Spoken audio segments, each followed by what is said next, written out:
पहले आप बिजली देना बंद कर दो बांग्लादेश को, शेख हसीना को निकालो।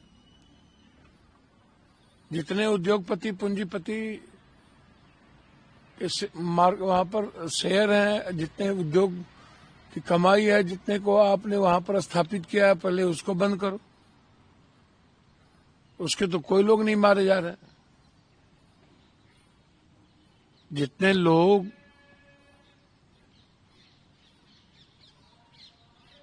को आप सनातन के नाम पर मरवा रहे हो, तो ये पूंजीपति और उद्योगपतियों का क्यों नहीं? और उसके बाद चावल का व्यापार तो आप कर ही रहे हो,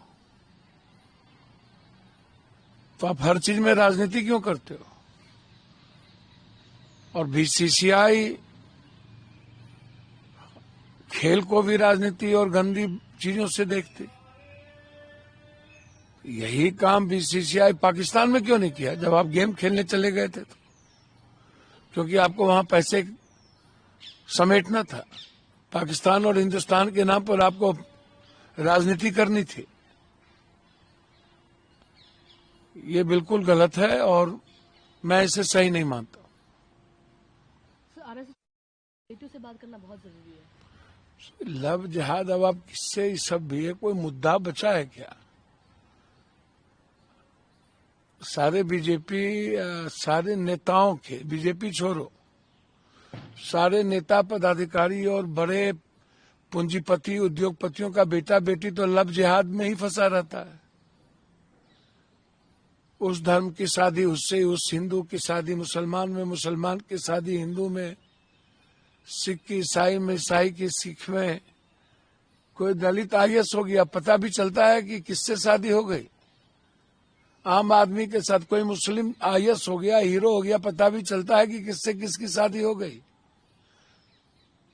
अब ये प्यार करने पर भी आप लव जिहाद ये और वो, मुझे लगता है कि ये सब दुनिया का कोई मुद्दा ही नहीं है। अब मुद्दा है इकोनॉमी,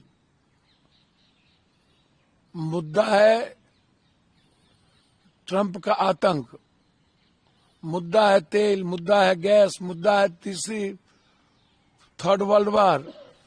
ये सब कोई मुद्दा ही नहीं है। और इस मुद्दे को लेकर के आने वाला जो यूथ का जनरेशन है, किसी का नहीं सुनेगा और सब अपनी लाइफ जीना चाहता है। अंकिता भंडारी केस में कोई हाई पॉलिटिक्स लीडर का कुछ मुझको तो समझ में नहीं आता। सैया भेल कोतवाल तो अब डर काहेगा भैया। सुरसुर और मुरमुर मुद्दे भी हम, मुद्दाले भी हम। तो एसपी पहले ही दुनिया कह चुकी है, कोर्ट कह चुका है कि तोता होता है जिसकी सरकार उसकी बात होती है, जिसकी लाठी उसकी भैंस। तो एसपी क्या कहेंगे? एसपी क्या करेंगे? आप बताइए ना। तो खुद एमएलए की पत्नी और उसी के दल के लोगों ने कहा है, देखे गए। तो साइंटिफिक जांच हो गई क्या एसपी साहब? तो यदि नहीं है तो सीबीआई इंक्वायरी करा लीजिए, उस पर दिक्कत क्या है? और हाई कोर्ट, सुप्रीम कोर्ट के जज के मॉनिटरिंग में करा लीजिए। दूध का दूध, पानी का पानी हो जाएगा। सीबीआई इंक्वायरी करा लीजिए। हम चाहते हैं सीबीआई इंक्वायरी हो।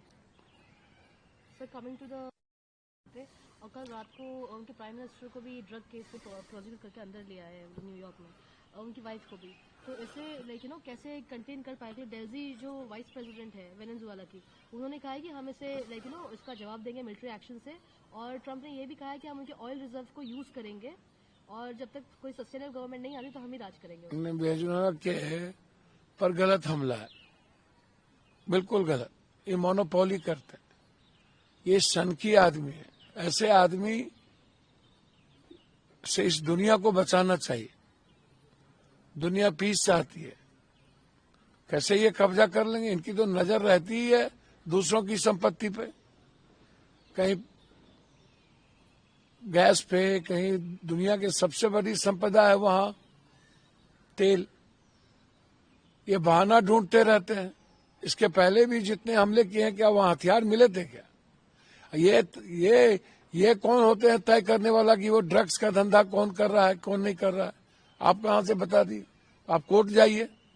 इसको कोर्ट को तो इंटरनेशनल कोर्ट को तय करने दीजिए, या इंटरनेशनल जो पॉलिसी है इस दुनिया की उसको उसमें जाइए आप। ये सॉल्यूशन तो है नहीं कि आप हमला कर दीजिए, तबाह कर दीजिए किसी देश को। तो इसलिए दुनिया को खड़ी होनी चाहिए और इस सनकी को रोकना चाहिए। हर कीमत पर सनकी को रोकना जरूरी है दुनिया की शांति के लिए।